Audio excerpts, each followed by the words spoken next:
Antes de mais, quero saudar todas e todos os congressistas.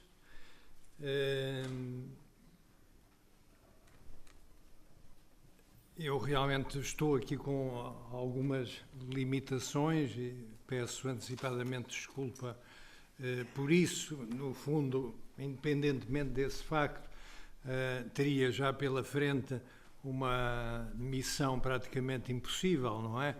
Como aquela série televisiva da Mission Impossible, não é? Mas venho sempre com muito gosto e entusiasmo a este tipo de iniciativas, porque espero que contribuam para que um dia, em definitivo, se considere Karl Marx na lista, utilizando linguagem moderna, de um top 5, ou pelo menos um menos de top 10, de grandes pensadores. Grandes pensadores, esta noção de grande pensador é uma coisa muito rara na história da civilização humana e Marx é um desses casos. Só que isso não foi reconhecido ainda com a amplitude que deveria ter sido, a meu ver, nomeadamente entre as elites filosóficas e não só filosóficas. Está neste teatro uma exposição dedicada ao meu saudoso mestre, Padre Manuel Antunes, e lembro-me de várias conversas com ele em que era notória a sua não compreensão da dimensão do Marx, e eu nunca consegui convencê-lo do contrário. Quando se fala de um grande pensador, ou deste conceito de grandes pensadores, gostava que tivéssemos presentes que há um fenómeno que eu costumo chamar o dos amigos de Peniche. E quando algum autor tem algum calibre, há a imediata tendência para que tenha uma série de amigos de Peniche. Agora, se for um grande pensador, isso aumenta mais. Há aqui, digamos, uma proporcionalidade direta e quanto maior é o pensador, maior é o número desse tipo de amigos, entre aspas. E acho que devemos ter isto presente. E neste contexto da relação de Marx com Darwin, eu gostava de levantar aqui a interrogativa: até que ponto é que Marx terá sido, ou não, um amigo de Peniche de Darwin? Em determinado sentido, a minha resposta é sim. Digamos que de uma certa forma. E gostava também que tivéssemos presente que quando estamos a falar de figuras como Darwin ou Marx, exerce-se sobre a sua obra e sobre a sua personalidade uma espécie de força quase no sentido da física, que eu costumo chamar força de distorção, e que não sei, mas acho que até certo ponto pode ser medida, também pode ser quantificada. E essa força de distorção, está claro, exerce de várias maneiras, nomeadamente através da citação ideologicamente comandada e de um conjunto de fatores que criam mesmo o inacreditável, que é conseguir fazer de um discurso, não é? Retirar de um discurso concreto, que pode estar sob a forma de livro ou sob uma forma oral, de uma carta que entretanto foi publicada, mas conseguir fazer desse conteúdo, não é? Tirar um significado que chega a ser antípoda, completamente oposto ao primeiro.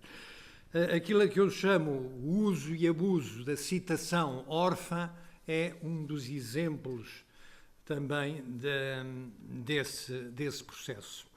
Em 1998 eu fiz uma conferência nesta mesma universidade e concretamente nesta mesma faculdade, exatamente sobre a relação do Marx com o Engels.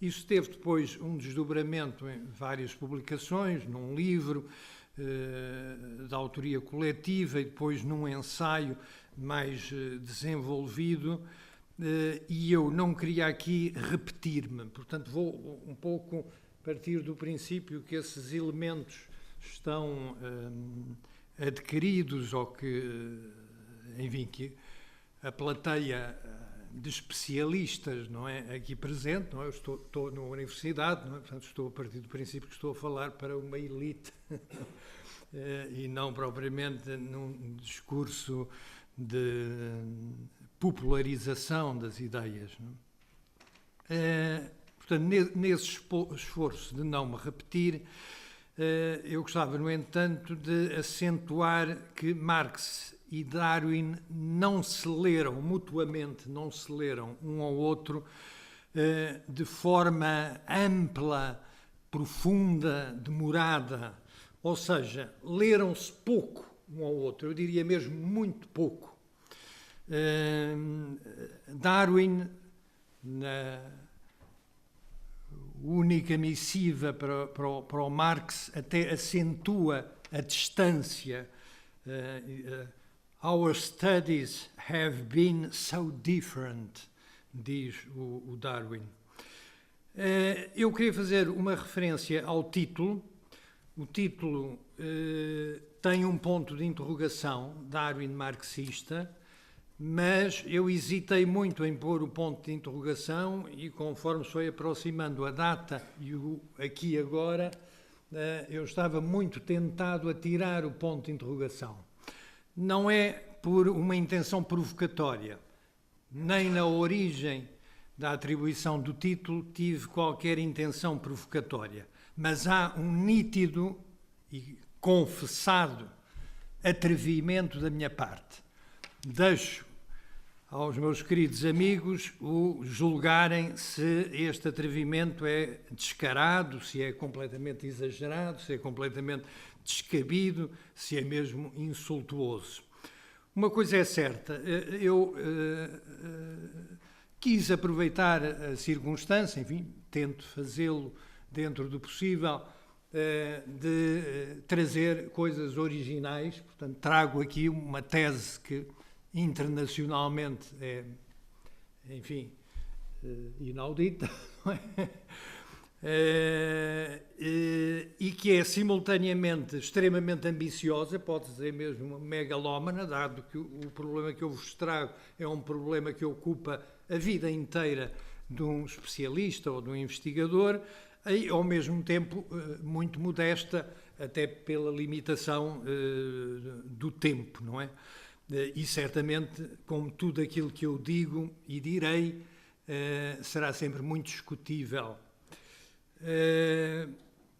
A primeira tese pessoal, enfim, para além daquilo que já disse, mas entrando mais dentro do conteúdo da minha comunicação, é que Darwin é não só, como todas as pessoas dizem, autor de uma teoria científica, que é consensualmente considerada uma das maiores teorias científicas até hoje edificadas, mas é sim autor de duas teorias distintas. Eu podia fazer aqui uma analogia com o Einstein e dizer que com o Darwin se passa um pouco como a primeira relatividade e a segunda relatividade, não é? A primeira parte e a segunda parte, a restrita e a generalizada, mas considero que no Darwin há uma diferença maior que justifica ir mais longe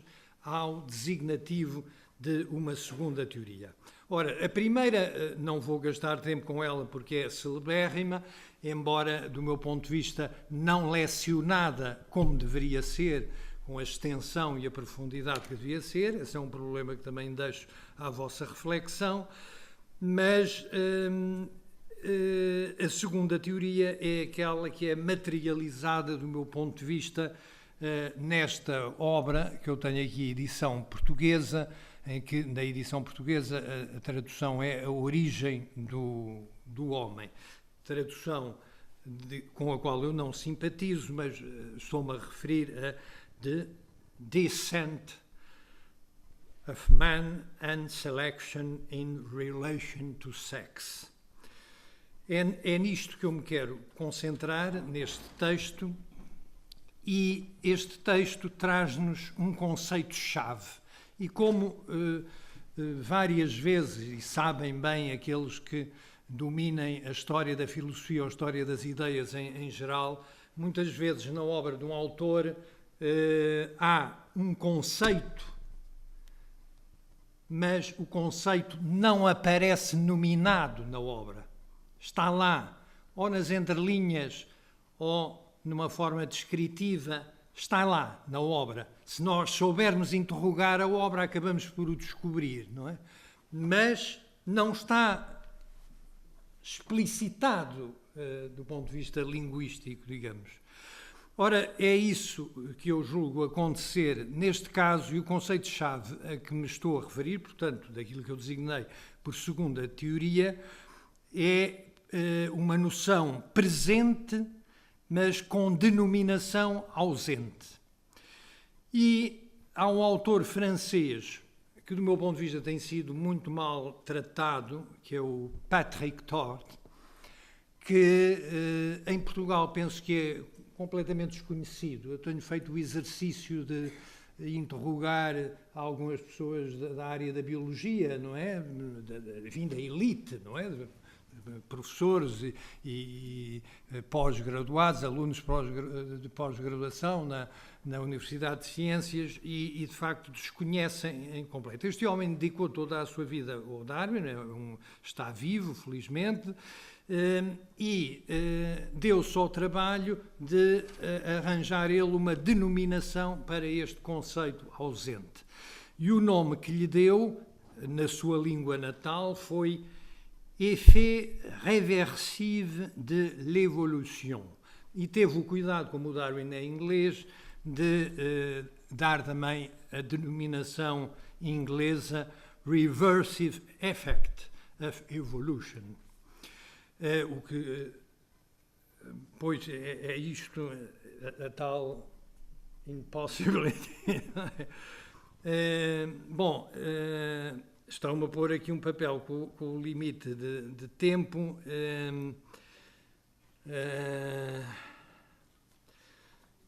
Eu vou passar a ser telegráfico, voltando a pedir desculpa. Eu estou a falar de um problema que ocupa uma vida inteira. Lembram-se que eu disse isso inicialmente, não é? Portanto, a deficiência não é de quem está aqui a orientar os trabalhos, nem da organização do Congresso. A deficiência é minha, não é? É ser um megalómano que traz aqui um problema dessa dimensão. Mas gostava de vos lembrar que, na teoria de, portanto, 1859, esse momento crucial da história da ciência, 1859, há já um pano de fundo claro, não é? Um chão, se quisermos, um chão que é um chão claramente materialista. E, portanto, a obra é construída toda ela nesse chão materialista. E nesta segunda teoria, que, utilizando a minha terminologia, isso prolonga-se. Portanto, é reiterado e é reforçado. O Darwin, portanto, aqui para além, o que ele faz? O homem que estava ausente na primeira, agora passa para primeiro plano e ele vai concentrar a atenção na evolução do homem. E um outro elemento que se coloca é como. Como é que, então, se evoluiu esse homo, portanto, temos que ver no contexto da história dos seres vivos, não é só o Homo sapiens, não é? Isto que somos nós agora todos aqui nesta sala é apenas um fragmento de tempo minúsculo, não é? Do final desta cadeia. Ora, o que acontece é que se coloca o problema de como é que se salta da natureza, onde o Darwin esteve sempre centrado, não é, na natureza, para um momento em que surge um conjunto de entes providos de cultura. Portanto, esta ligação natureza-cultura. O Darwin, na minha ótica, faz uma abordagem dialética dessa relação, indo, por exemplo, muito à frente, numa visão mais moderna, diria eu, do que, por exemplo, a de Claude Lévi-Strauss, no século seguinte. Com isto não estou a retirar a importância que Lévi-Strauss teve. Mas levanta-se aqui um grande problema, como explicar esta passagem aplicando a lei da seleção natural. Como é que se consegue fazer isto? E começa a surgir um conjunto de dúvidas, que podemos sintetizar numa grande dúvida, que é de saber se essa lei fundamental, por si só, explica essa transformação, explica esse devir. E como pode, se a sociedade civilizada, onde o Homo sapiens hoje vive, não é? Que construiu, se isso se opõe, se isso contradiz a própria lei da seleção natural. Não é? Ou seja, a civilização e o homem provido de cultura introduz elementos que vão limitar e contradizer, num sentido dialético do termo, a lei da primeira teoria. Portanto, temos aqui uma contradição de fundo.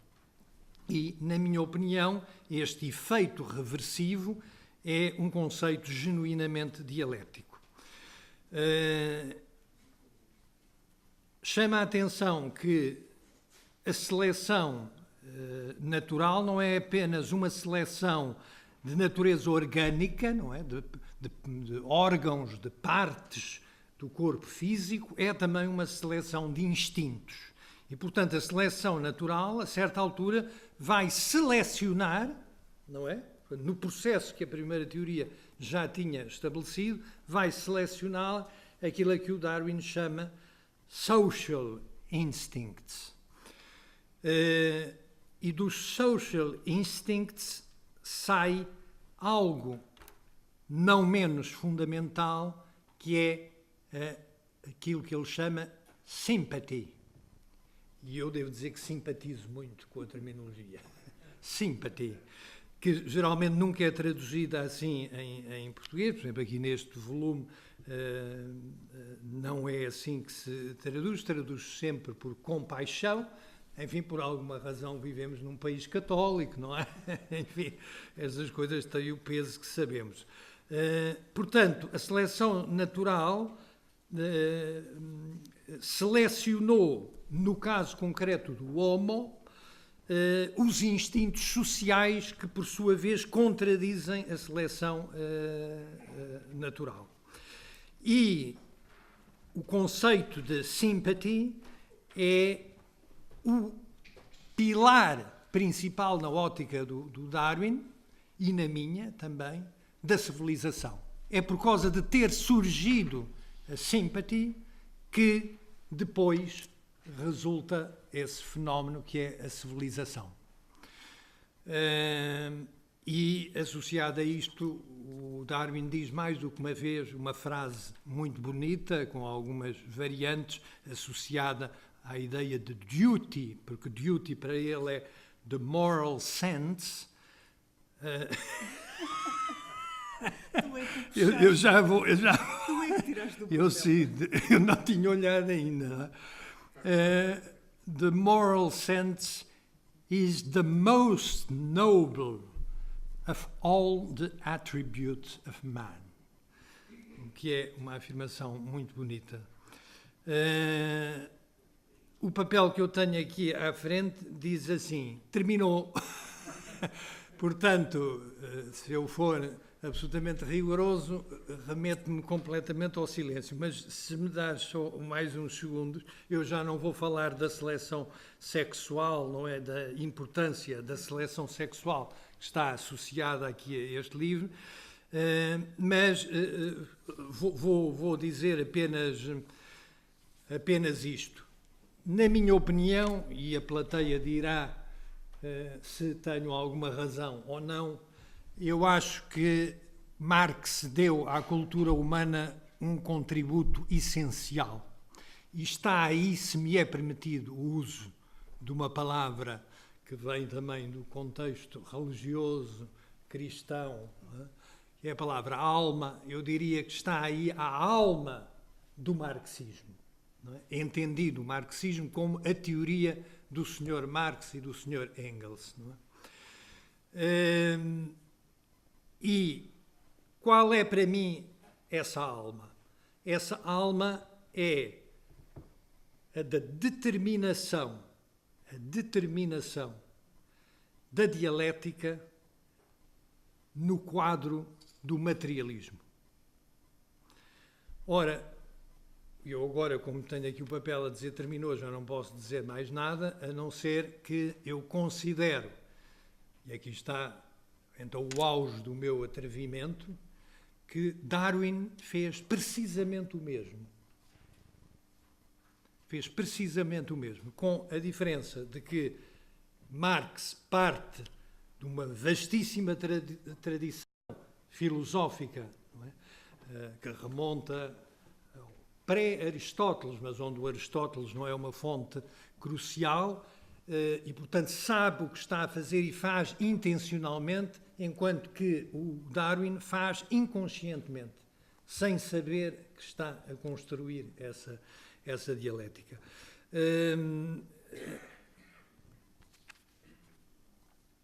O melhor é deixar para depois algumas perguntas. Eu termino apenas dizendo que considero existir, portanto, uma grande lacuna intelectual, e a minha intervenção aproveito aqui para fazer um apelo ao preenchimento daquilo que eu considero ser um vazio, não só um vazio filosófico, mas um vazio da cultura humana, não é? Da articulação entre o trabalho e o investimento intelectual destes dois homens. Não é? Isso está por fazer, está por trabalhar, e é um trabalho não só de uma vida, mas de várias vidas. O Darwin marxista que vos dei a conhecer, creio que aponta para o caminho certo. Obrigado.